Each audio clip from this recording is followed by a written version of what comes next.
අයිමිවීම් ඉස්සරහදී මිනිස්සු කොච්චරනම් හඬා වැළපෙනවද නේද?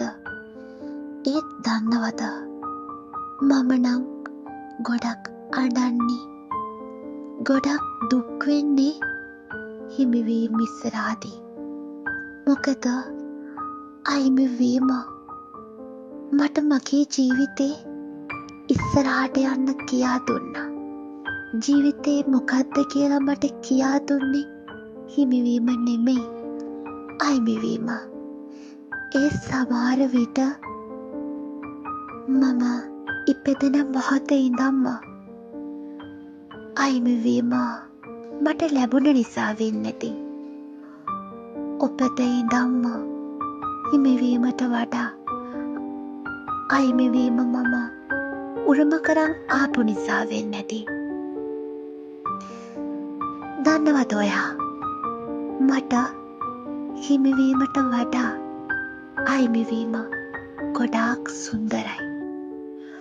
අද මම මේ විදියට කතා කරන්නේ අයිමිවීම මට ජීවිතේ කියා දුන්න නිසා. හිමිවීමක් දකිද්දී තවමත් මම බයයි. හිමිවීමක් ඉස්සරහදී තවමත් මගේ ජීවිතේ නතර වුණා වගේ හැඟීමක් මට දැනෙන්නේ. අයිමිවීම මගේ ජීවිතේ වුණ නිසා වෙන්නේති. පුංචි කාලේ ඉඳන්ම හිමිවීමට වඩා අයිමිවීම මට ළඟ නිසා වෙන්නේති. කාට කොහොම වුණත් මගේ ජීවිතේ සුන්දරම දේ අයිමිවීම.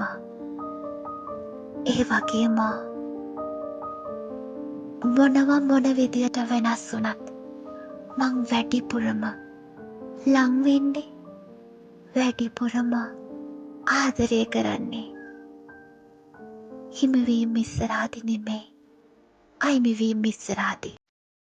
අයිමිවීමටම විතරයි.